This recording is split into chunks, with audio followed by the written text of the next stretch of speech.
Hey all, welcome back to the channel. Please remember that while I did work as a dealership master technician for 17 years, I'm currently in no way whatsoever affiliated with any automotive manufacturer. All opinions expressed in this video are my own, and any and all trademarks are the property of their respective owners. Today I'm going to show you how to inspect and replace the cabin air filter on this 2003 Lexus ES300. Start by opening the glove box and locate this Phillips head screw right here that holds the damper that prevents the glove box from slamming down when it's opened. Remove the damper screw using a Phillips screwdriver number 2. And once you take the screw out, you can take the damper off. Oh, see, this one is detached, so sometimes they're you find them and they've fallen off their perch. I'll show you how to reinstall it properly. There are a couple of ways to get this glove box door out. You can grab the sides and squeeze them, and oftentimes you can get it out that way. Or if that doesn't work, there are 2 tabs right here, one on each side, and you could just turn them and pull them out. So let's say this one, here we go. So you can pull them both out, and then it's easy to get the glove box in and out without having to squeeze anything. And then once it's open, you can just leave it hanging, or sometimes it will come off the hinges. If it does, you just reinstall it back. So if it comes off the hinges, you can get them back on.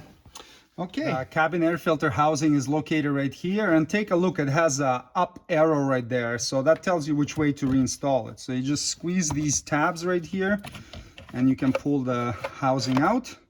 And let's go and check this cabin air filter.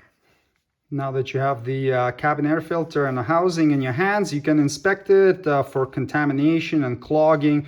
As you can see, this one's full of pollen and dust and leaves, so it's time to replace this one. In my experience, approximately every 10 to 15,000 miles these need to be replaced, depending on the atmospheric conditions and how dirty the air is around where you live.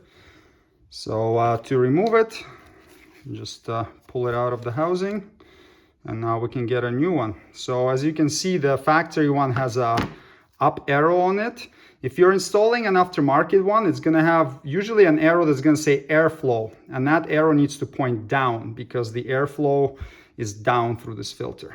And you can check the link below the video on where to find the replacement cabin air filter for your vehicle. Grab your new cabin filter. It looks like they actually updated the part number on this one. I found that there are many cabin filters that are the same size, but they have different part numbers. So now we have the up arrow. So that's pointing up because this is a factory filter. And then just reinstall it in the housing here. Get it under those tabs. Spread it out, make sure it's nice and even and not kinked in any way or caught on anything. And now we can go ahead and reinstall it back in the vehicle. Now let's reinstall this little damper that holds the glove box door from slamming down. It sits on a little perch right there, and you can see why it was falling off when I got it out, because that perch is broken and cracked. And you see this from time to time when people don't know how to replace these. They'll go and reef on them and rip them right off. So you want to get it in there and get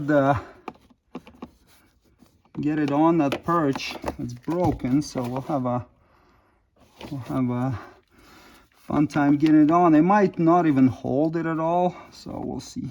Okay, well, it's in place. Can reinstall the air filter housing with the arrow pointing up, and push it in until these 2 side tabs clip, and then now we can close the glove box. So we can install these tabs here, and you can see that one side of it is thicker and one is thinner. So just make sure you install it the correct way. It won't fit otherwise anyways. You might be getting frustrated with trying to fit it. Okay, so get it in and turn it.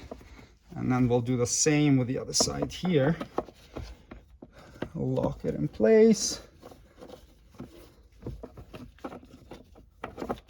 See, I had it backwards. Okay, and now you can just squeeze the door and reinstall it. And okay, so that works. That's good.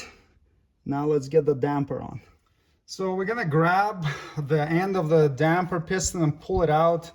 And you gotta be careful when that upper perch is broken, because it's really easy for it to slide off if you pull it at a bit of an angle. So you gotta get it on nice and straight. Okay, we succeeded here, it didn't fall off. When that upper mount isn't broken, it's a bit easier. And now we can tighten this number 2 Phillips head screw holding it in place. Don't tighten it crazy hard, it just goes into plastic. Just snug it up, close the glove box door, and there you go. The damper works nicely, and the cabin air filter replacement is completed. Thanks for watching. Please subscribe for more Lexus ES300 maintenance and repair videos. See you next time. Cheers.